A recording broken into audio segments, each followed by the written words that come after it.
Hi everyone, welcome to the Elendi Files, where we navigate the complexities of the global regulatory landscape of medical products. Our goal is to help make global medical product regulations accessible to everyone. Whether you're a manufacturer, intermediary, regulatory specialist, or CEO of a MedTech startup, you're in the right place. Be sure to connect with us on LinkedIn and our website, elendilabs.com. This is Teddy, the General Manager of ElendiLabs. At ElendiLabs, we are all about connecting clients, be it medical product manufacturers, MedTech startups, biotech startups with the right regulatory expertise to get products to people faster. And today I'm thrilled to be joined by Dr. Atanga from PureMed Consultancy, a firm that helps you navigate the complexities of the Kenyan market. And we're going to be spending some time learning about the regulatory landscape in Kenya and the Pharmacy and Poisons Board under the Ministry of the Health of Kenya. And Dr. Atanga, thanks for being here. To kick things off, could you give us a brief introduction of what PureMed specializes in, what does PureMed do, and the services it provides? Okay. Thank you, Teddy. My name is Dr. Atanga. I'm currently a co-director for PureMed Consultancy. So essentially what we do, we are a consultancy firm. We support registration and market access activities in the East African region. Specifically, we are based in Kenya, where we support with Pharmacy and Poisons Board registrations and all regulatory compliance activities. So we started PureMed in 2020 after COVID, and we saw there was a gap in the industry where most manufacturers would come into the country and essentially they didn't have the right connect to be able to support the registration activities in the country. So the requirement in Kenya is that if you're a foreign manufacturer, you need to have a local authorized representative to help support with the registration activities in the country. So PureMed essentially was started to help bridge that gap, where you're a manufacturer and you need your product registered, and not necessarily going through a distributor, but you're able to get your product registered, and then with that registration, you are able to give an exclusive contract to various local distributors who can import and ship your products in Kenya. So it's been working well. We have a few clients on board. So far, we've had about 20 products registered in the market, and this specifically speaking to medical devices. Thank you. So I think not only medical devices, but PureMed Consultants also provides consulting services in the field of pharmaceutical products, cosmetics, right? Correct. So we do also support with pharmaceuticals, as you've said, cosmetics and herbal products as well. Herbal products, okay. You just talked about registration. May I know the cost and timeline for registering a Class A medical device in Kenya? Currently, as per the guidelines, we have a 1 month or 30 days working days for Class A medical devices. The requirements are not so much, but if you have a stringent authority approvals, which means if you have any approvals from Europe, US FDA, Australia, Canada, Saudi Arabia, Japan, then there is a pathway where it's called an abridged pathway, where you can get your approval in 2 weeks' time. 2 weeks' time. Yeah. So it's for Class A, right? So this is all for classes, for all class A, B, C, and D. So all classes A, B, C, D, they if we are not talking about the expedited pathways, they all enjoy like an approval in like 1 month, 30 days. So in standard approval timelines, for Class A, we say 30 working days. For Class B, it will be 60 working days. And then for Class C and D, it's a bit longer. It can be anywhere from 3 months to 6 months. 3 months. These are the guidances given by the PPB, or these are from your experience? Well, this is from my experience. When the guidelines came out in 2020, because that was the first time PPB was rolling out the registrations, the timelines were a bit longer, simply because of limited expertise at PPB. Now, recently, timelines have significantly improved because now there are more expertise to be able to evaluate the products. And so we are seeing improved timelines where if you apply for your product, you can get the approval in 3 months. This is for Class C and D. As opposed to previous where for Class C and D, it will take up to 1 year before you get your approval. Okay, so I just heard that the regulations for medical devices are relatively new, right? They were launched in 2020? Correct. They were rolled out in 2020. That's when we started the process. Some did the registrations, and right now we are doing the renewals because the 5 years licenses have expired now. Oh, the 5 year. It has a validity of 5 years. Okay. Correct. Okay, but I'm wondering about the format of registration. Are the applications submitted online, or are they paper based? Okay, all online. Yes. So we have regulatory information management systems where we apply and submit the product dossiers there. There is a requirement as per the portal. We are able to go in, upload the information, submit, make payments on the portal as well, and then the evaluation process can begin. So you just talked about payment. How much for registering medical devices in Kenya? Currently, for Class A, it's $100. For Class B is $200. What currency? And then for dollars. US dollars. Yes, US dollar. Okay. And then for Class C and D, it's $1,000 US. $1,000 US. These are the government charges, right? Correct. These are government charges, which are charged for every invoice that you generate. Every invoice generate every registration. Every product. Product, yes. Product. Oh, okay. Product wise, charges. Yeah.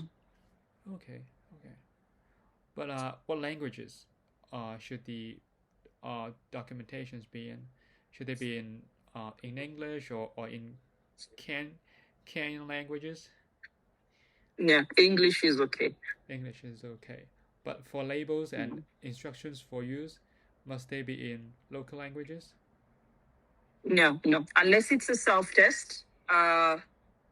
For the other products, they must be in English. For self-tests, like HIV self-test, malaria self-test, and the other high infectious diseases self-tests, then they need to have, there's a requirement to have the local language in Swahili. So for self-use, home use, the product must be labeled in local languages, right? Correct. I think it's similar in other countries because the documentations are, the official languages for documentations are usually English in mostly other countries because it's common for the authorities to accept the documents in English, which is the international language. And and let's now you just talked about the online system. I think is the name of the online system Pharmacy Regulatory Information Management System? Correct. In short form, PRIMS. PRIMS. This is the exact portal, online portal. Yeah. Okay. Apart from registration, do you also communicate with the health authority through PRIMS? So everything is done via PRIMS. Yeah. I would say most of the parts, yes, for submissions, they're done through PRIMS. In terms of communications, they also have our emails. If they need, there's information they need to send out to all the in-country distributors, then they're able to send it through our emails. However, in terms of follow-ups, then you need to regularly visit Pharmacy and Poisons Board to follow up on your registration submissions. So I couldn't catch the last part. You mean follow-up? So for follow-up, we might have to do this offline? Yeah. For follow-up, let's say if your product has passed the time they've given for it to be registered or approved, then you visit, you have to go and visit them and see what is happening. I mean, it helps to go there and also do a physical follow-up. But how do you know there is a follow-up? How do you know? Via the system or? So the system will tell you. Obviously, if there is a question or if there is a delay, then you'll definitely check into the system on the status of your application. So if it's still under evaluation, let's say 3 or 4 months later, and you're supposed to get your approval within 1 month, then you'll go in and check and you see the status. And if it's delayed, then you have to visit the PPB offices and try and find out what's happening. Okay. So this part must be done by local representatives, I guess. Yeah. Okay. For importations to Kenya, what licenses should be obtained before we can import any medical devices to Kenya? Well, the first one is the Pharmacy and Poisons Board license. Obviously, that one needs to be approved and available. The other one, we have an import license, which is issued also by Pharmacy and Poisons Board. And then there is also a retention license, which is also issued by Pharmacy and Poisons Board. And then the rest are custom documents, which your designated custom agent can help you get. So three licenses from PPB and then extra documents from other agents. Customs. Customs, okay. Other documents from customs. Like what documents are like certificate of conformity or I don't know. Correct. So there is a certificate of conformity. You can either obtain it if you have a contract with SGS, then you can do like an annual inspection on all your products and give you like a certificate which is valid for 1 year, and then you can use it. Or alternatively, you can do like every shipment inspection with the SGS or any other approved pre-verification conformity agency or institution like Bureau Veritas. So I don't quite get the SGS you just mentioned. Yes, the SGS. They do a conformity verification assessment. So every time you import medical devices into Kenya, you have to conduct an SGS assessment? Correct. So wow. There is another agency called Kenya. It's called KEBS, Kenya Bureau Standards. So it's a standards authority. And under Kenya Bureau Standards, they have a contract with companies like SGS and Bureau Veritas. And they've designated them to do inspection for your product. Now, every time you have a consignment coming into the country, one of the requirements is to show that your product has undergone that pre-verification conformity assessment. And that is where SGS comes in. So There in some certain countries, and this is quite complex and complicated, and probably it wouldn't make sense now until you're probably shipping your products. In some countries, you enlist SGS to come into your site, do an inspection. Now, it can be done 1 year, where SGS comes in, they do an inspection for your site and your facility, and then they give you like a license, a statement of license. So this is valid for 1 year. Now, with that statement of license, every time you're applying for your shipment to come into Kenya, you use it as proof that your shipments have undergone that conformity inspection. Now, if that is not an option and you don't have a contract with such agencies as SGS and Bureau Veritas, then you can still ship in your product and do that inspection at the port. Do you understand me? Okay, so you either go for option one, which is basically having an assessment from SGS, and then or you can go for option B. So every time you import products, you have to conduct the assessments at the port. Yes, correct. So you can either choose to do it in your country, in the country of manufacture, or you come and do it at the Kenyan port. Would it be a lot of work for the PPB to go overseas to check on the manufacturing site? Well, PPB is not the one going. So these are two different agencies. Okay. Now, there is the Kenya Bureau of Standards, which is still a government agency, but they're different. And then there is the Pharmacy and Poisons Board, which is different. Now, Kenya Bureau of Standards is responsible for all shipments coming into the country. So they don't necessarily, they have different rules, but they still have an MOU. There is an MOU between Pharmacy and Poisons Board and Kenya Bureau of Standards. Okay, so the Kenya Bureau of Standards, do they really go overseas to check on the manufacturing sites? Well, they don't. That is why they have enlisted third-party organizations like SGS and Bureau Veritas to do that on their behalf. Okay, wow. So and the assessment is valid for 1 year. Correct. Well, it's really complicated because there are two different departments involved. Yes. So well, I think it's one of the most complicated procedures of all the countries that I have interviewed. I've done like after you. No, it's fine. It's fine. I mean, I was just saying it's a complicated one because since that came out, the industry has been trying to push back and say it's like we are having double regulations with different agencies in the government.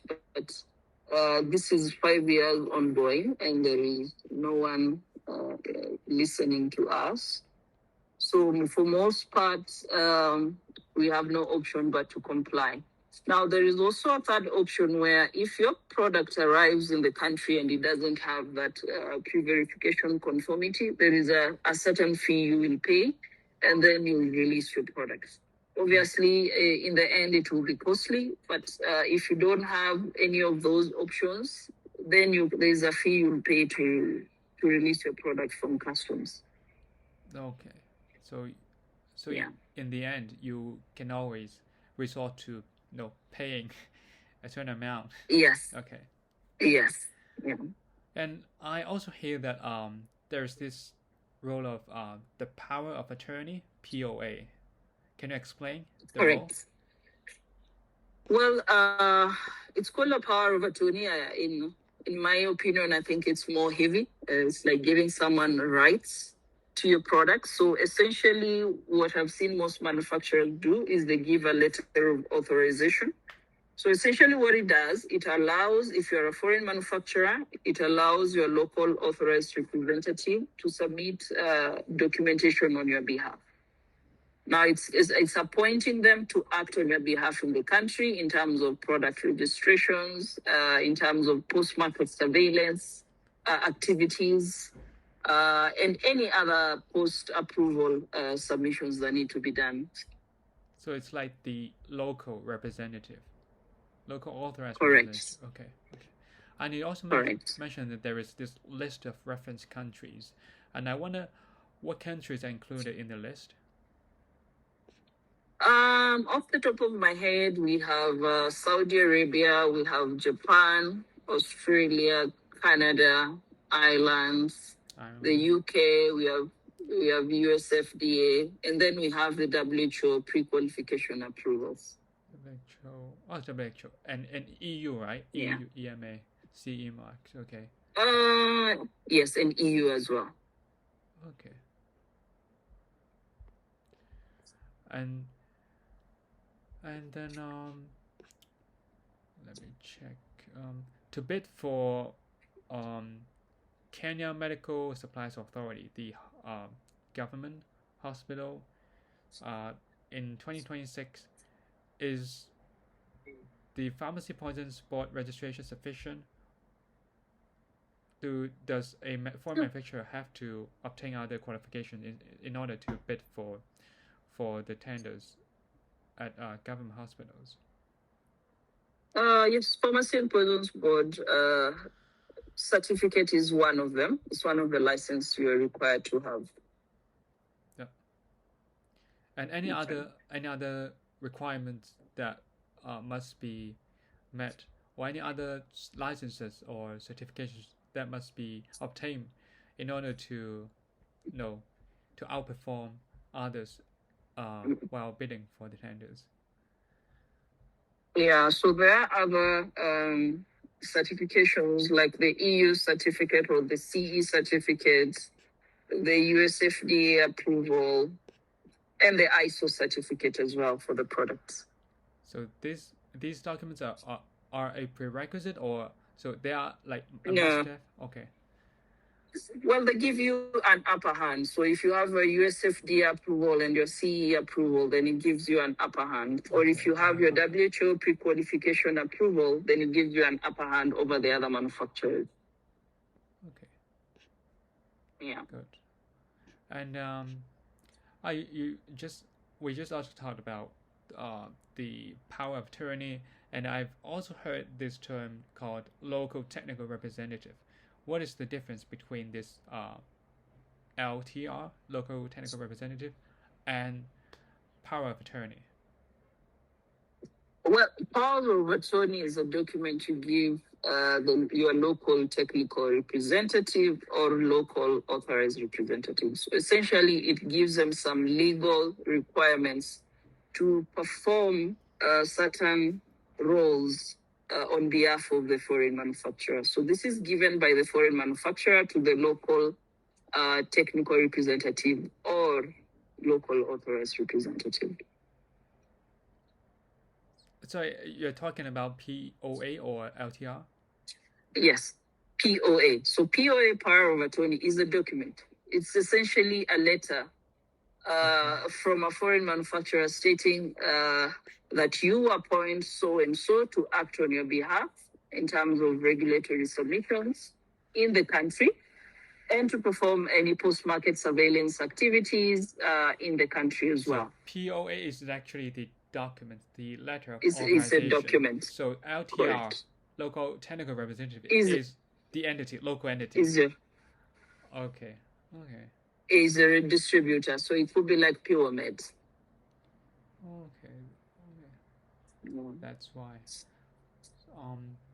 Does the LTR need to hold a specific wholesale dealer license to handle inventory, or can they act strictly as a regulatory liaison, while the third-party 3PL handles the logistics? Yeah, sure. I mean, it depends now with the contract you have with your local authorized representative.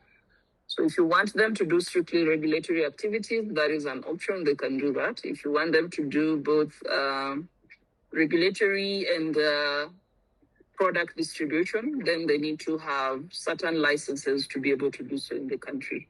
So you must have the local wholesale dealer license to handle the medical Correct. device. Okay. Yeah. Okay. And you just mentioned that the license the licenses are valid for 5 years. What if a manufacturer misses the deadline on PRIMS? Is the license automatically suspended? Um, so for now, because this is the first batch that the licenses have expired, they still giving us some time. So we can still do it. They haven't put a deadline on it. We can still go ahead and make the submissions. Okay. So it's not that strict at the moment. At the moment, no. Okay. And what if a manufacturer terminates a contract with their Kenyan agent? Can the manufacturer self transfer the registration on the PRIMS portal?